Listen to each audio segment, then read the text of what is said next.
Hi అండి, welcome to Suma school.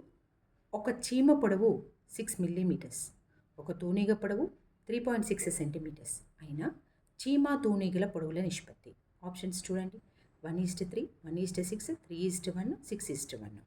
రేషియోస్లో ఇది ఒక బేసిక్ ప్రాబ్లము.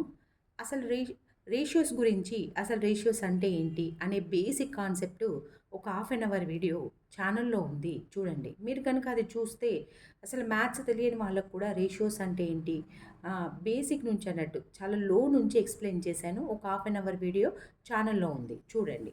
ఇప్పుడు ఈ ప్రాబ్లం తీసుకుంటే ఫస్ట్ మనం ఏ ప్రాబ్లం తీసుకున్నా కూడా మనం కంపేర్ చేసే థింగ్స్ అనేవి ఒకటే పారామీటర్స్లో ఉండాలి. అంటే ఇక్కడ చూడండి, ఇక్కడ చీమ పొడవు 6 మిల్లీమీటర్స్లో ఉంది, ఇక్కడ తూనీగ పొడవు సెంటీమీటర్స్లో ఉంది. ఫస్ట్ ఏ ప్రాబ్లం చేసినా అయితే 2 మిల్లీమీటర్స్లోనైనా ఉండాలి, అయితే సెంటీమీటర్స్లోనే ఉండాలి. అంటే ప్రమాణాలు ఈక్వల్గా ఉండాలన్నమాట. ఇప్పుడు ఏదో ఒక దానిలకు కన్వర్ట్ చేద్దాం. చూడండి, తూనీగ పొడవును నేను మిల్లీమీటర్స్లోకి కన్వర్ట్ చేసేసాను. సెంటీమీటర్స్ని మిల్లీమీటర్స్ కన్వర్ట్ చేయాలంటే ఇంటూ 10 చేయాలి. మీకు వేరియేషన్ చూపించాలని ఇది ఇంగ్లీష్లో రాశాను, ఇది తెలుగులో రాశాను. సో 2 మిల్లీమీటర్లోకి వచ్చేసాయి. ఇప్పుడు మనము కంపేర్ చేయొచ్చు, రేషియోస్ లాగా కంపేర్ చేయొచ్చు.